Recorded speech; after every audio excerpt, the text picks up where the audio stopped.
था। उसके पास 2-3 आभूषण की दुकान थे। वह जब कोई पुराने गहने बेचने जाता, उसमें परसेंटेज काटता, गर्दा काटता, काट पीट के उसका दाम लगाता। और अगर कोई खरीदने जाता तो अपने जेवरात को बहुत सुंदर सुंदर बता करके बेचता। ऐसे करके उसने ठग विद्या से बहुत सारा धन इकट्ठा कर लिया और नगर का सबसे बड़ा सर्राफा हो गया। उसके पास हीरे मोती भरे पड़े थे। लोग कहते, सेठ जी के तो बहुत धन है, पर सेठ जी कंजूस भी बहुत है। तब सेठ जी ने कहा, धन ही सब कुछ है, बिना धन कोई नहीं पूछता। लेकिन यह बात 100% सही नहीं थी। सेठ का नियम था, धन तो नित्य कमाता, परंतु न दान, न सेवा, न कभी किसी की मदद। अगर कोई गरीब छोटी सी भी मदद मांगने आता तो सेठ हंस कर कहता, अरे भाई, मेरे पास मेहनत का कमाया है, यूं ही बांटने के लिए नहीं। एक दिन गांव में एक फकीर आया। फकीर सेठ जी के दरवाजे पर भी पहुंचा। फकीर ने कहा, सेठ जी द्वारे फकीर आया है, बाबा को कुछ दान कर दो। तो सेठ जी ने कहा, बाबा मेहनत से कमाया है, दान करने के लिए नहीं।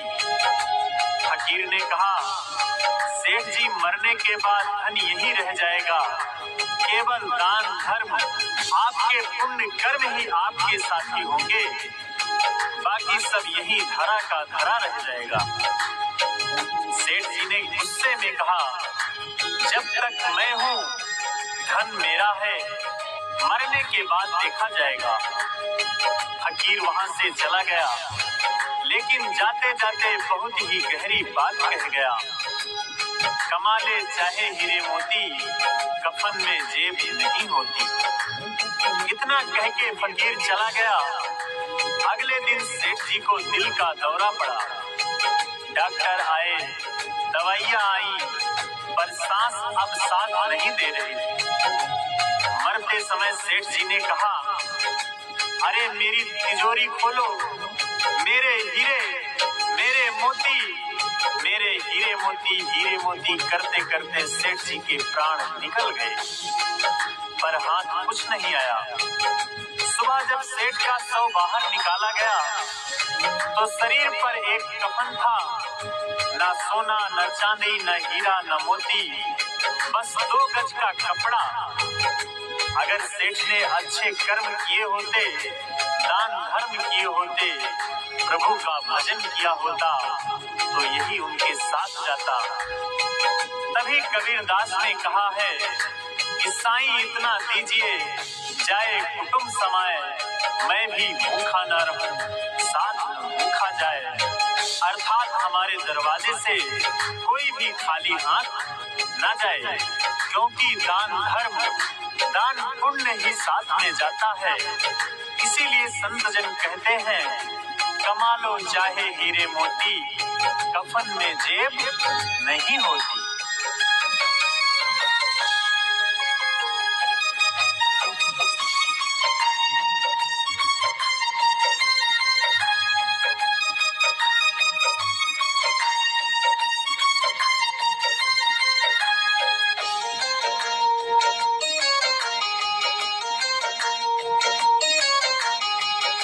कमाई लो चाहे हीरे मोती, कफन में जेब नहीं होती। कमाई लो चाहे हीरे मोती, कफन में जेब नहीं होती। पंछी निकल गया पिंजरे से तो चढ़ेगी बस धोती। कमाई लो चाहे हीरे मोती, कफन में जेब नहीं होती। कमाई लो चाहे हीरे मोती, कफन में जेब नहीं होती।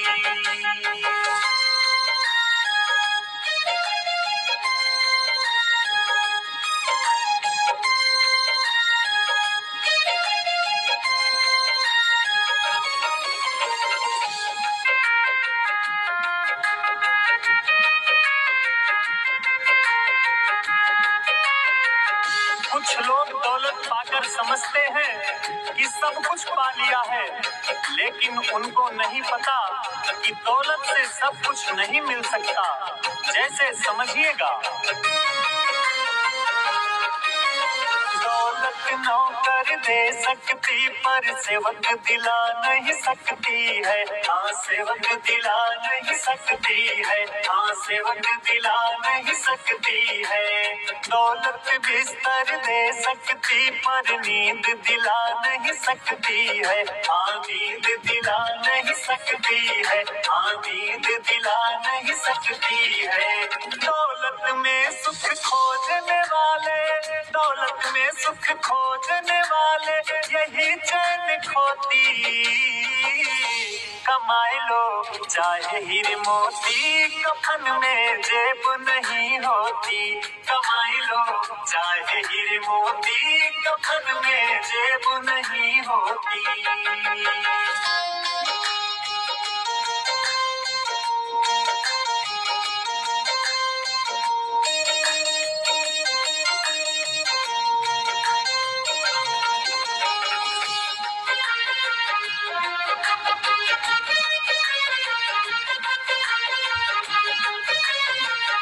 कितने दौलत वाले लोग हाय हाय के चक्कर में धन भरा पड़ा है, लेकिन उनको भोजन करने तक का मौका नहीं मिलता।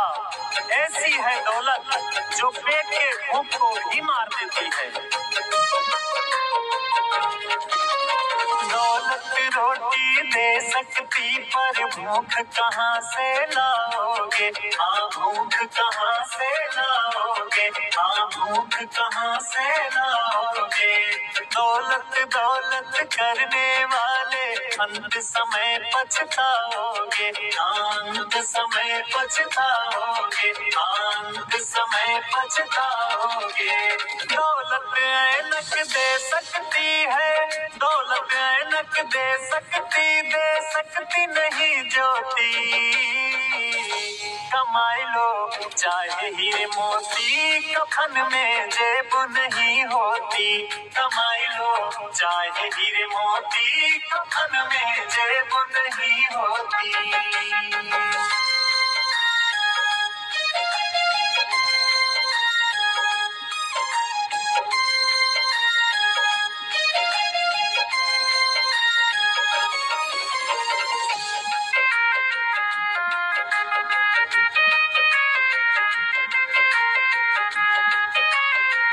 जैसे आजकल लोग सुंदर दिखने के लिए तरह तरह के श्रृंगार सामग्री प्रयोग करते हैं, लेकिन मन को सुंदर बनाने वाली कोई सामग्री नहीं है।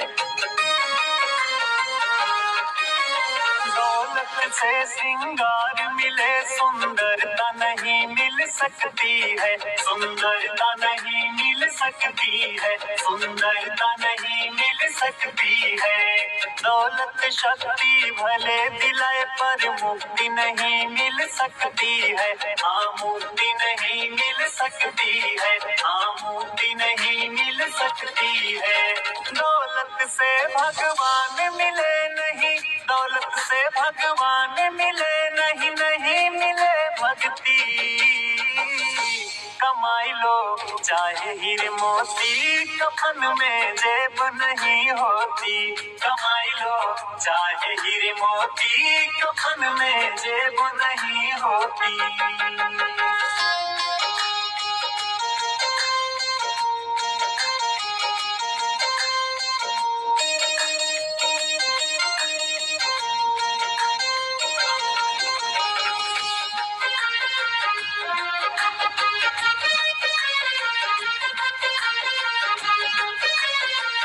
और अंत में संत जन यही कहते हैं कि तेरे साथ दौलत नहीं जाएगी, तेरे कर्मों की खेती जाएगी। इसीलिए अच्छे कर्म बहुत आवश्यक है। अंत समय में अर्थी के संग दौलत नहीं तेरे जाएगी। दौलत नहीं तेरे जाएगी। दौलत नहीं तेरे जाएगी। मृत्यु लोक में जो है कमाया, कर्मों की खेती जाएगी। कर्मों की खेती जाएगी। कर्मों संवारने का तू, भव से पार उतरने का तू, कुछ तो कर ले युक्ति। कमाई लो चाहे हीरे मोती, कफन में जेब नहीं होती। कमाई लो चाहे हीरे मोती, कफन में जेब नहीं होती।